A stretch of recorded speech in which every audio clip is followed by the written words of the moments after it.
Medicina, tudo bem? Bem-vindos à nossa 11ª aula. Diagnóstico de doenças infecciosas é a terceira aula dessa sequência, onde nós vamos abordar a avaliação imunológica das amostras para identificação dos agentes etiológicos. Então, se você tem uma infecção, é bom você saber quem é a causa. Vamos lá rapidinho na introdução. Os médicos, quando eles têm uma suspeita da infecção, eles se baseiam na clínica, mas eles precisam identificar o agente etiológico.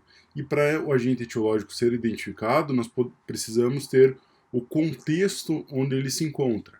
Então, nessa aula, nós vamos identificar as doenças infecciosas por exames imunológicos. Na verdade, eu não vou falar de doenças, eu vou falar do exame imunológico e a característica dele, como que ele faz a identificação do agente etiológico, alguns tipos de exame, falando das técnicas e dos métodos, as alterações dos exames, e vou falar de biologia molecular, porque é o que é a ferramenta que veio para nos auxiliar nesse quesito aí de identificação de agentes infecciosos. E também vou dar uma pincelada sobre janela imunológica, só para fazer uma lembrança ali para vocês, porque é muito importante ter esse conceito na identificação dos agentes etiológicos. Lembrando que você tem agentes etiológicos em todos os tecidos e órgãos, eles podem contaminar qualquer tecido e órgão. Eles também podem ser categorizados com elevado risco se forem órgãos mais sensíveis à infecção, por exemplo, encéfalo. Então, uma meningite é muito mais sério do que uma conjuntivite, pela evolução e pelo comprometimento dos tecidos. Fora isso, vocês têm as determinantes evolutivas do quadro infeccioso, no qual tem as características do paciente e o estado clínico, a localização e extensão da infecção e o agente etiológico. E esse agente etiológico, que nós vamos ter que saber o tipo, a origem, a virulência, a taxa de crescimento, o metabolismo e a resposta. Só sabemos essas informações se soubermos quem é esse agente etiológico, ok? Vamos então para os exames a serem abordados. Nós vamos fazer um comentário hoje sobre imunologia, identificação e quantificação de anticorpos e antígenos, ok? Então, só para lembrar vocês, como que é feita essa pesquisa? A pesquisa ela pode ser direta do agente infeccioso, pesquisando o antígeno, ou então do anticorpo, que é uma resposta do indivíduo frente ao antígeno. Ele teve que ter contato com esse antígeno ou então com um antígeno similar, no caso de uma vacina. Muitas vezes até um antígeno atenuado para que ele desenvolva os anticorpos. Então ele precisa conhecer os anticorpos, os antígenos para desenvolver os anticorpos. E vou falar um pouquinho da biologia molecular, onde você pesquisa o teu agente infeccioso pelo material genético, seja DNA ou seja RNA. Isso traz uma grande sensibilidade e uma especificidade muito alta. Eu diria próximo de 100% de especificidade, porque você pode identificar o tipo do agente etiológico, inclusive até a cepa dele, só analisando o material genético, e interpretar se teve ou não teve ali uma mutação, ou se teve alguma diferença no material genético que mudou a característica clínica da doença. É nisso que nós estamos falando, beleza? Pessoal, como o sistema imune ele é único de cada indivíduo, ele só tem o mesmo mecanismo de atuação, vocês têm que ter isso na cabeça. Por quê?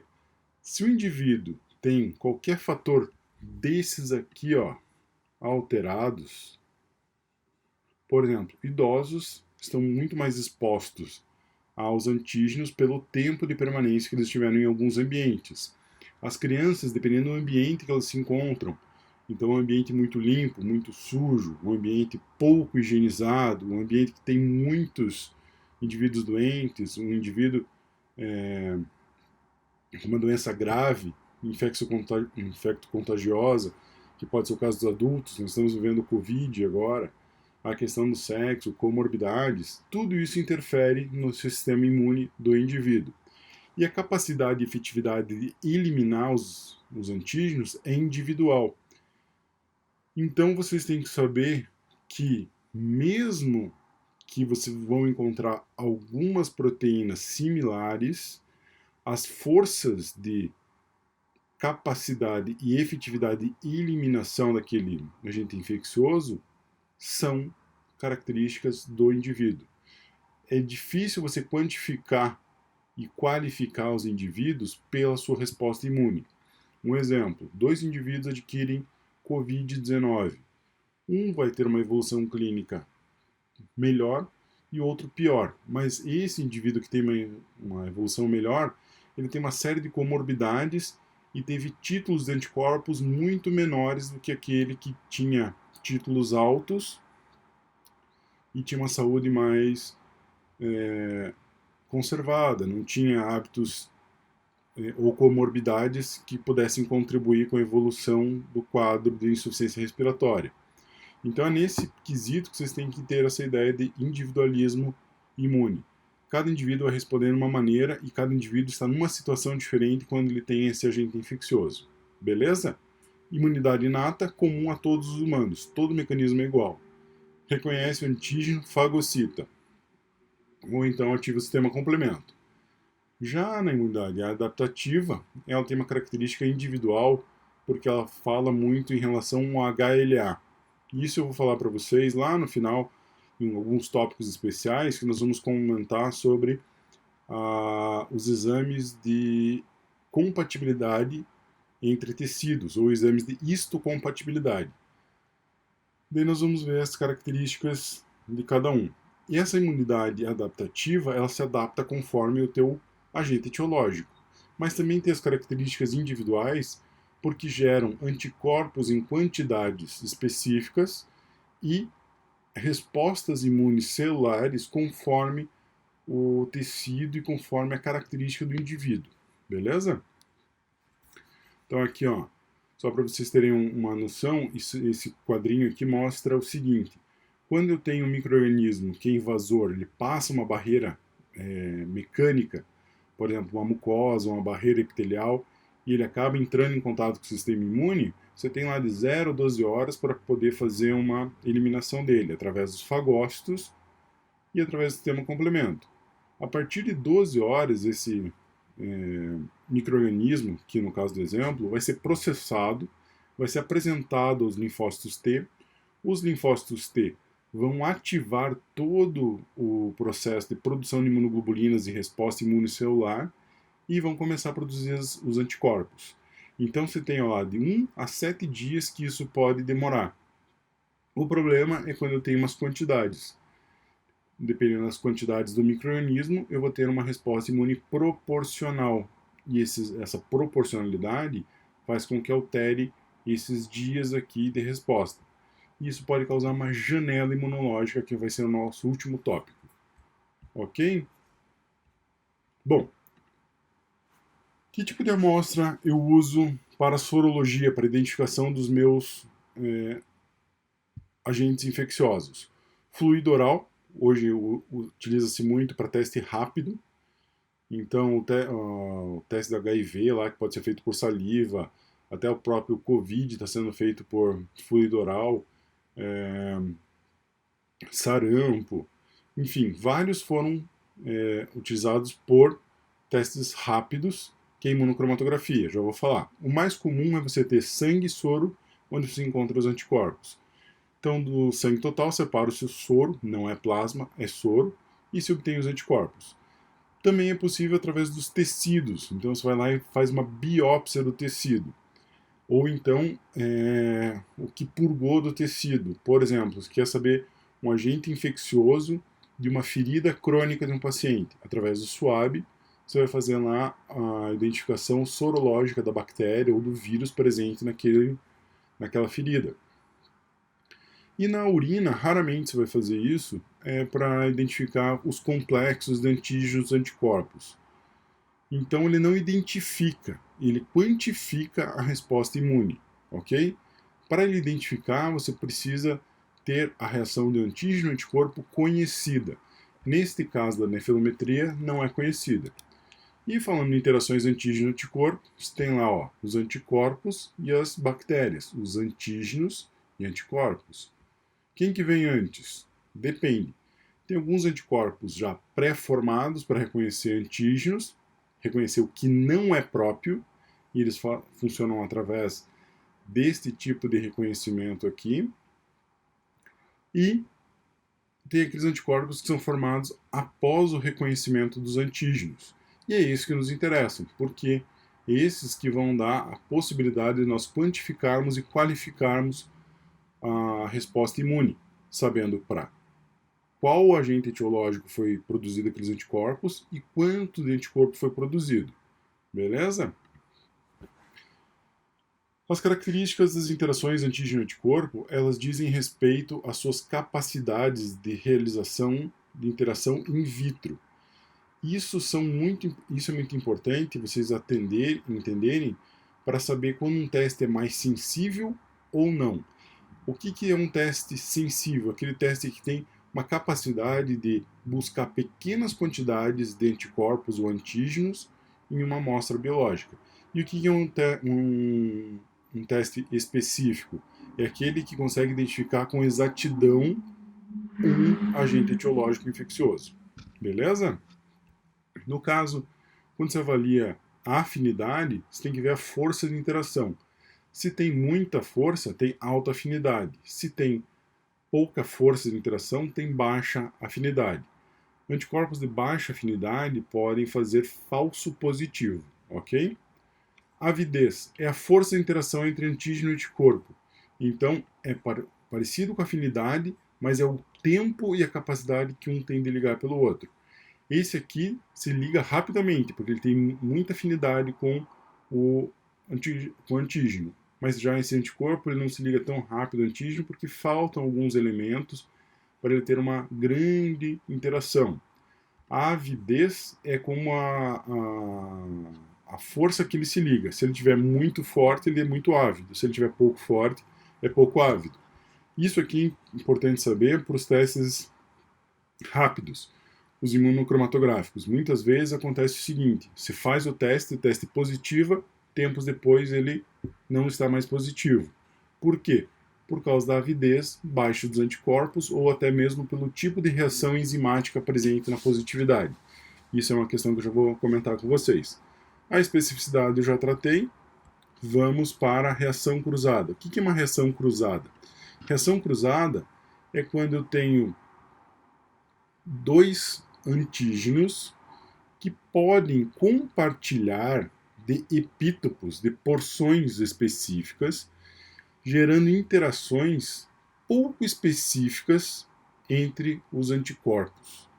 Então, eu tenho um anticorpo que ele pode ser reconhecido muito bem para A, com alta avidez e alta afinidade. Quando ele faz uma reação cruzada, ele reage, mas não é tão bom. Beleza? Então, ó, aqui tem um antígeno compartilhado, um epítopo que ele é compartilhado com o antígeno, ele é um epítopo que é uma parte conhecida, mas não é todo o antígeno. Já quando eu tenho um epítopo semelhante, eu tenho uma condição muito menos ávida e muito menos afim. Então ele tem baixa afinidade e baixa avidez. E isso aqui também pode gerar confusão na questão de positivo ou negativo. Aconteceu num lote específico de testes rápidos para HIV, onde você tinha positividade para indivíduos que já tinham tido sarampo. Por quê? Houve um epítopo semelhante que eles colocaram lá no teste para pegar uma gama maior de variantes do vírus HIV, para saber se tinha. E acabou positivando para alguns casos. Ainda bem que esses casos eles demandam um teste confirmatório por uma técnica diferente. E nessa técnica diferente você tem uma sensibilidade maior. Então você evita esse teste de reação cruzada. Ok? Vou falar um pouquinho para vocês dos métodos utilizados. Métodos que utilizam a aglutinação e que utilizam a precipitação. Métodos que têm marcadores, então você tem lá um marcador através de um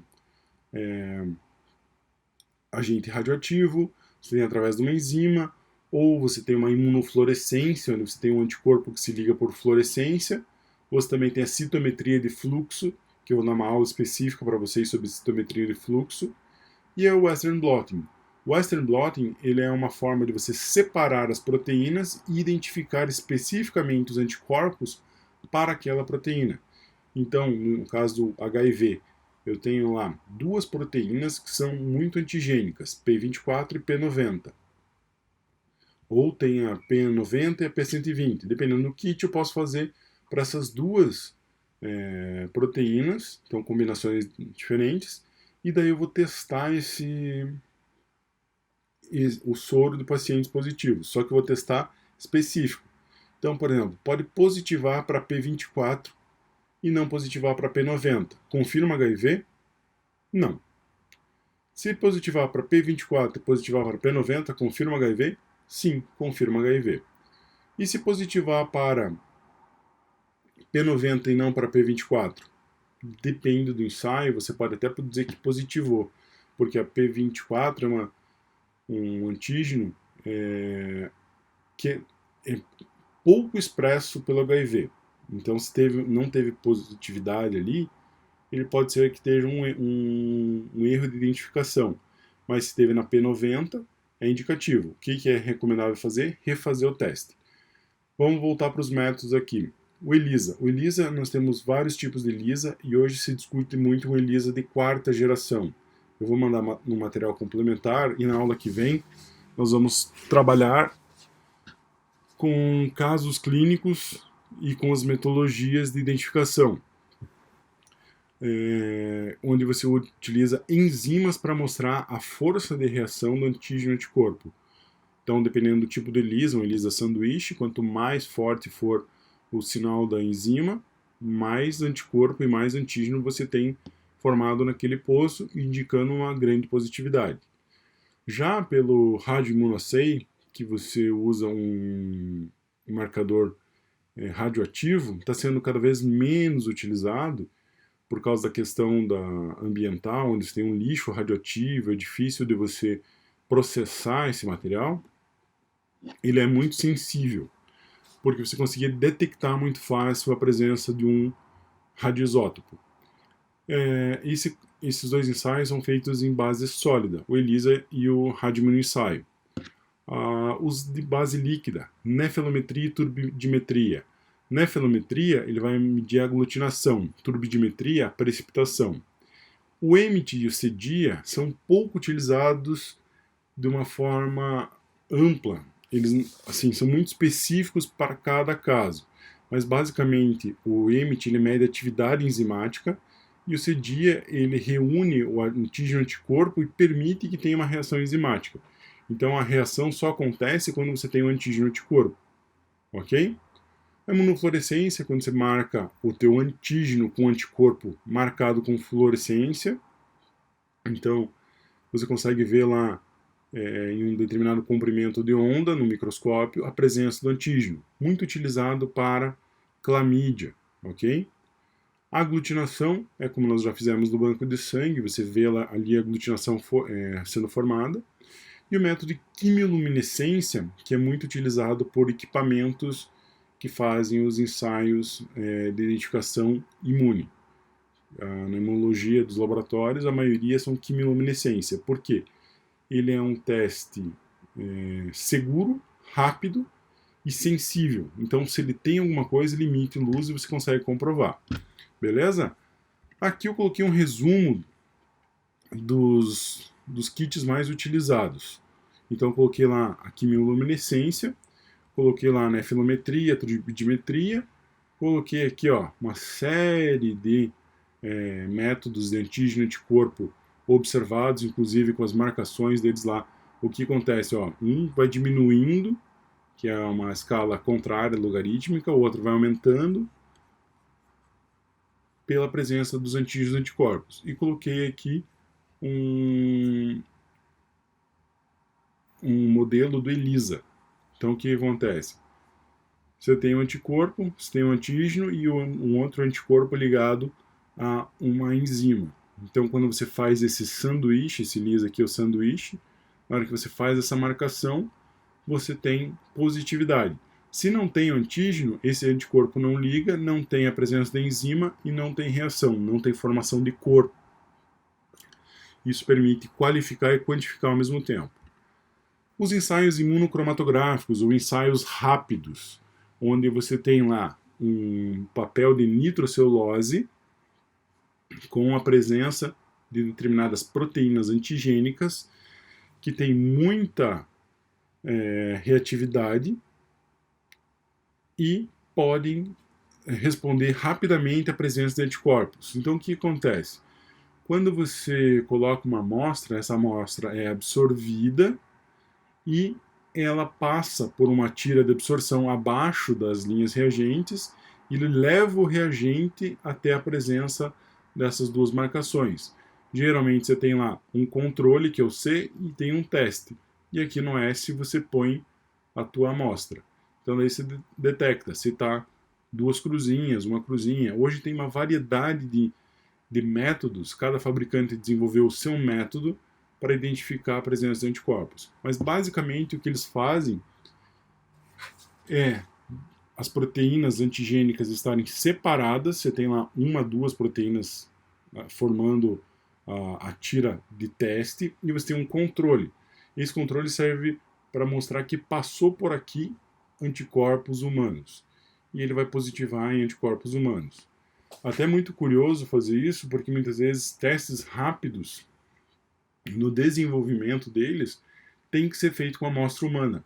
Não pode ser feito com amostra animal, porque o controle é específico. Tem que ser sangue humano. Ok? E falei para vocês que ia comentar sobre a biologia molecular. Biologia molecular. Tem um único teste que eu vou comentar aqui, que ele é o principal, que é o PCR, que é a Polymerase Chain Reaction. O que quer dizer isso? Você consegue pegar fragmentos do DNA ou do RNA do teu agente infeccioso e começar a reproduzi-los de forma exponencial in vitro. Então você faz os ciclos e cada ciclo você faz uma cópia daquele DNA ou RNA. E por que é tão específico e tão sensível? Porque a maioria das amostras tem DNA ou RNA. Se está viável ou não o agente infeccioso, não interessa, o DNA dele vai estar lá. E se então, na presença do DNA, eu tenho sondas, ou como se chama no teste, os primers. Os primers eles vão anelar, eles vão se reunir nas partes específicas do fragmento de DNA e RNA do agente infeccioso e vão reproduzi-los em quantidade. Essas quantidades elas podem ser detectadas. E daí você tem o RT-PCR, ou o Reverse Transcriptase, ou mais conhecido como Real-Time PCR. Por que Real-Time? Porque você sabe da quantidade de DNA ou RNA produzido na hora. Como que acontece isso? Então você tem lá os primes, esses primes eles se anelam ao material nuclear e depois eles vão liberando uma luz fosforescente e essa luz é avaliada. Então quanto mais luz, maior o número de cópias presentes naquela amostra. Tendo cópias, quer dizer que você tem uma quantidade. Existem maneiras de você quantificar. Então, por exemplo, você quer saber a carga viral de um paciente. Você pode fazer esse teste aqui e ele vai te definir quanto de vírus que tem. O que está acontecendo no Covid? No Covid-19, muitas vezes você pega a presença do vírus em baixas concentrações e quando a doença vai evoluindo, você tem altas concentrações, mas tem um limite pelo número de ciclos. E o que acontece depois? Mantém isso aqui? Não, eu quero saber se o paciente está melhorando. Eu vou fazendo dia a dia e vou vendo que vai reduzindo o número de cópias de RNA, no caso do SARS-CoV-2. Ok? E como que era feito antigamente? Tinha que fazer a detecção por amplificação. Então tinha que colocar lá, fazia amplificação e depois colocava tudo isso num gel de agarose e fazia uma corrida para saber quanto que tinha. E às vezes lá tinha banda que aparecia do nada, tinha banda que não aparecia e era positivo, então variava muito. Com RT-PCR isso foi resolvido. Beleza? Mas vamos para o que interessa. Como que eu tenho que fazer a minha interpretação do exame imunológico? A interpretação é feita seguindo uma lógica. Qual que é a lógica? Você tem que ter uma suspeita de uma doença que seja indicativo. Por exemplo, você não vai testar uma criança de 3, 4 anos de idade para HIV, sendo que a sintomatologia dela, o quadro clínico dela, indica cachumba.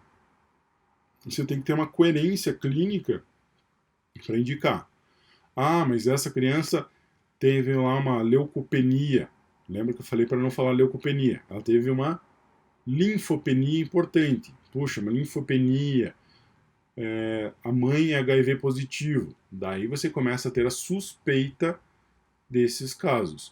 Mas sem uma suspeita, não tem como ter um indicativo de técnica e de como você vai proceder o exame. Por quê? Nessa questão aqui de decisão, nessa decisão pré-clínica, você tem que saber qual o tipo da amostra que você vai ter, qual que é a fase possível da doença, se está numa fase aguda ou está numa fase crônica, ou se essa pessoa foi imunizada ou já teve contato. Então, o que pode acontecer agora nos casos de Covid-19? O indivíduo teve contato, não desenvolveu a doença e está positivo no exame imune para a Covid. O que ele tem que fazer? Ele tem que fazer um RT-PCR para saber a quantidade de vírus e se ele está desenvolvendo a doença, ou se ele está transmitindo a doença. Acontece muito com pacientes que têm hepatite. Como que eu sei se o paciente teve hepatite ou foi imunizado?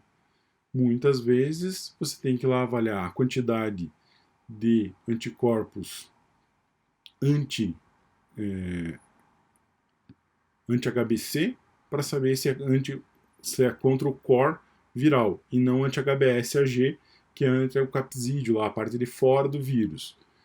E assim você determina se o paciente teve uma imunização ou não. Então, anti-HBsAg positivo, imunizado, tomou vacina.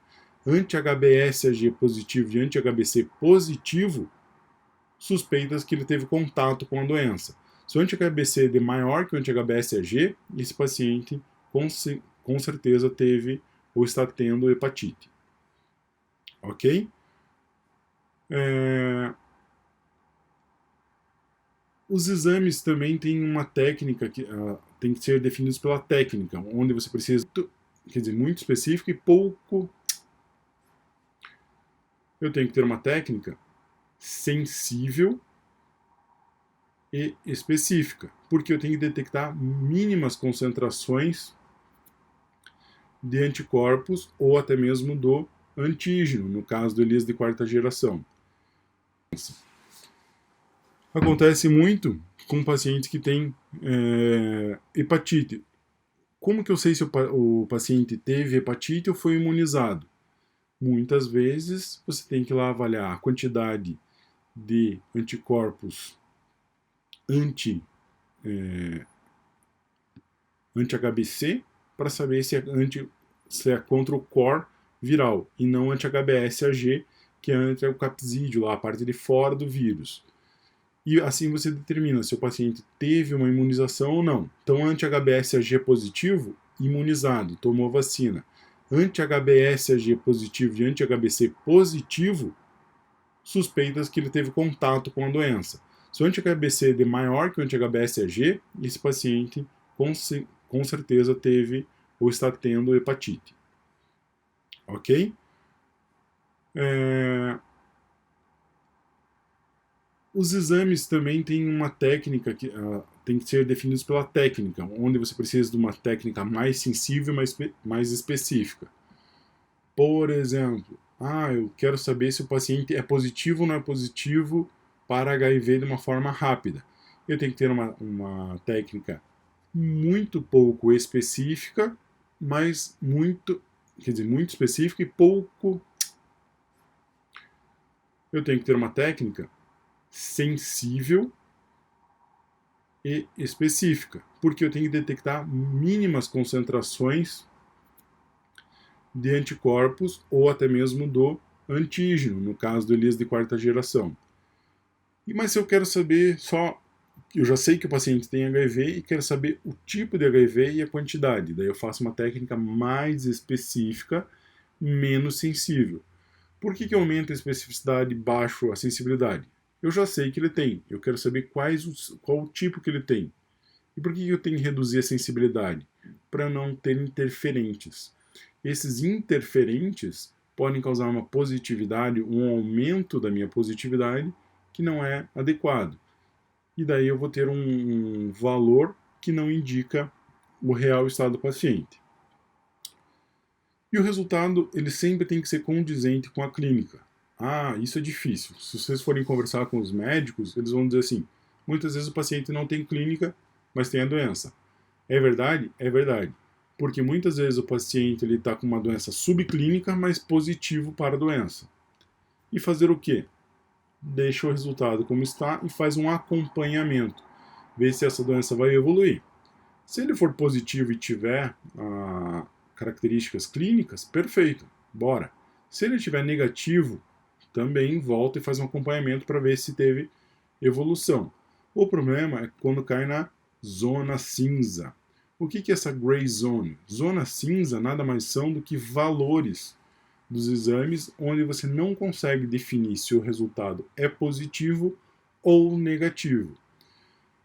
Por que isso acontece? Muitas vezes você não tem uma quantidade de anticorpos formadas. Muitas vezes esses anticorpos formados, o paciente está tendo uma outra doença, uma quantidade muito alta de anticorpos que estão fazendo uma reação cruzada, ou uma reação não específica. E isso faz com que aumente uma positividade que não é específica, apenas está respondendo à sensibilidade do exame.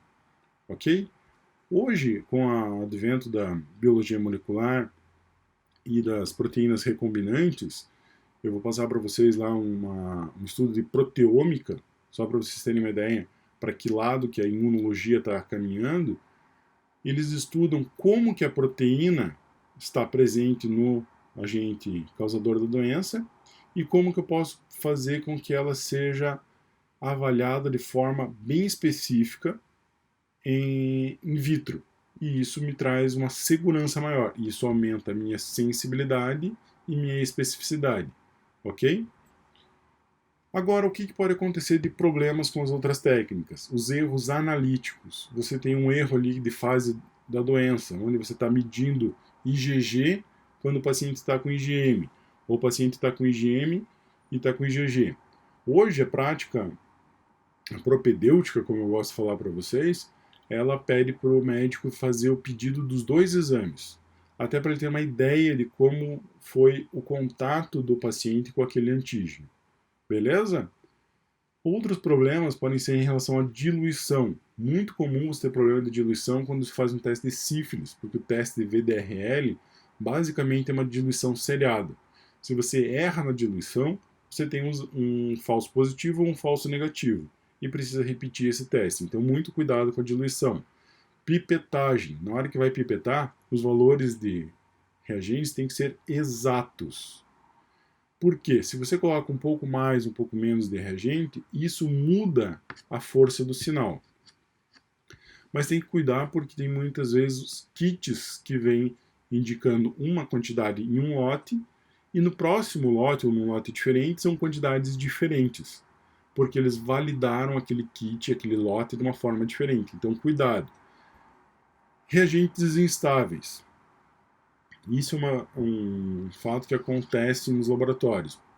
O reagente é retirado da geladeira, que ele deveria ficar armazenado a 4 graus Celsius pela manhã, lá pelas 7h30, e só volta para a geladeira lá pelas 8h30, quando o plantão já deu aquela acalmada e o pessoal começa a organizar o laboratório guardando as coisas. Então, isso pode instabilizar os reagentes. Também é necessário você ter uma confiança no transporte desses reagentes. Hoje, quando o fornecedor te entrega o reagente, ele tem que entregar uma segurança que aquele reagente foi mantido nas condições ideais e que não está alterado.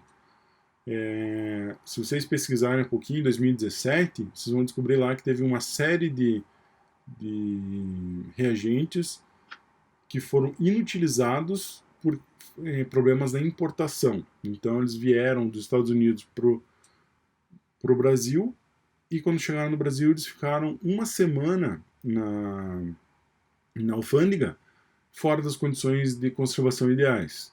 E daí comprometeu. A maioria desses kits era para hepatite C. Então o Brasil teve um problema bem sério para fazer exames de hepatite C no SUS. Ok? Pode haver contaminação, então muitas vezes quando você contamina lá uma ponteira ou contamina uma própria amostra, você pode carregar alguma coisa para dentro desse exame que não seja o adequado. Contaminação também pode acontecer no paciente. O paciente fez um uso muito grande de um tipo de medicamento que pode interferir nas reações. É raro acontecer isso hoje em dia. Antigamente tinha problema lá, o paciente tomava uma quantidade muito grande de pirona, ou então ele tomava alguns anticoagulantes que eles alteravam as propriedades e alteravam a avidez dos anticorpos, desculpe, que modificavam a positividade de alguns exames imunes. Beleza? E problemas na calibração de equipamentos para verificação do valor. Então não adianta ter uma técnica perfeita, o kit adequado, a amostra muito bem colhida, se o teu equipamento não tem uma calibração coerente que possa fazer uma leitura adequada da emissão da positividade. Então, se você não consegue notar a positividade, muitas vezes você pode cair lá um gray zone ou até mesmo no negativo. Então, cuidado com calibração. Problemas na amostra, hemólise, quantidade suficiente, tempo de coleta da amostra. Muitas vezes você pede para o paciente colher numa filial lá do laboratório que fica afastado e o exame só é feito na central. Até esse deslocamento da amostra ser feito pode comprometer a amostra. Podem ter interferentes. Vários pesquisadores têm se preocupado em relação ao uso do canabidiol e de outras substâncias ilícitas como interferentes nos processos imunes. Então você não sabe o que pode acontecer. Por isso é até interessante fazer um TCC aí, juntar o pessoal que faz uso de algumas substâncias ilícitas, e daí a gente tem que achar, porque isso é muito difícil dentro da faculdade, para nós podermos fazer essa avaliação se tem interferência ou não tem interferência. E agora eu vou falar para vocês um pouquinho da fase da doença, onde tem a soroconversão e com isso a janela imunológica. O que seria a fase da doença? A doença ela pode ter evolução, cura ou remissão. O que é evolução? A doença está estabelecida e ela vai evoluir ou para um prognóstico ruim ou para um prognóstico bom, que é a cura. Mas ela também pode ter uma remissão. O que é uma remissão? A doença estava controlada, não estava tendo problema nenhum e de repente teve uma remissão. O vírus ou a bactéria começou a comprometer mais o sistema imunológico e aumentou as quantidades de anticorpos. Acontecem muito nos casos de infecção por protozoários, principalmente a malária e a doença de Chagas, onde você tem os casos de remissão. Nesses casos, sempre você vai ter um acompanhamento do paciente. E o exame sempre vai ser positivo. Qual que é o problema do positivo? A quantidade de positivo. Então, o paciente não segue uma crescente bem delineada. Ele pode ter aumentos e diminuições, Isso conforme a característica da doença, ok? E também vale lembrar que todo teste imunológico cabe teste confirmatório. Ah, mas eu fiz o teste e deu positivo, então tá positivo? Tem a doença? Não é bem assim. Você precisa de um teste confirmatório para ter certeza que esse exame foi feito da forma correta e se ele tem a coerência clínica necessária. Beleza? Vamos falar da janela imunológica. O que é janela imunológica? Percebam este gráfico. Neste gráfico eu tenho lá uma identificação das semanas. Então, tempo zero aqui é o contato, que muitas vezes não é sabido. E a partir do contato, eu tenho lá a capacidade de identificação ou de detecção de partes do meu agente infeccioso nos fluidos corporais. Aqui é o caso do HIV. Então, o RNA do HIV, ele está presente lá já em pequenas quantidades na primeira semana. Só na terceira semana, terceira para a quarta semana, que ele vai aumentar muito a concentração. E também ele vai começar a aumentar o antígeno P24, que eu falei para vocês, que vai possibilitar lá a detecção dele pelo ELISA de quarta geração. Então você vai ficar um mês sem saber que você tem a doença e sem poder ter uma detecção coerente. Por isso que você faz os testes em gaps de 4 a 5 semanas. O ideal é de fazer na quinta semana, porque na quinta semana você já tem lá as quantidades bem estabelecidas. E daí, ó, anticorpo anti-HIV 1 e 2 começa a aparecer nos testes sorológicos. IgM. IgM é imunoglobulina de fase aguda. É quando a doença está se estabelecendo, quando está convalescente da doença. E o IgG já é quando você tem uma resposta mais longa do que o IgM. Então, a doença já evoluiu, você está fazendo uma resposta mais afinada, ok? E olha só, esse período aqui eu tenho ausência de marcadores imunológicos. Eu coloquei até ausência entre aspas, porque eles não são detectáveis. Eles são em pequenas quantidades e não tem técnica suficiente para o detectar. Por exemplo, alguns testes rápidos, os mais novos, eles conseguem detectar aqui da segunda para a terceira semana, mais na terceira semana. Qual que é o problema? Se eu tenho um contato num tempo zero, ele é definido, beleza, eu sei quando foi o evento. E se for incerto?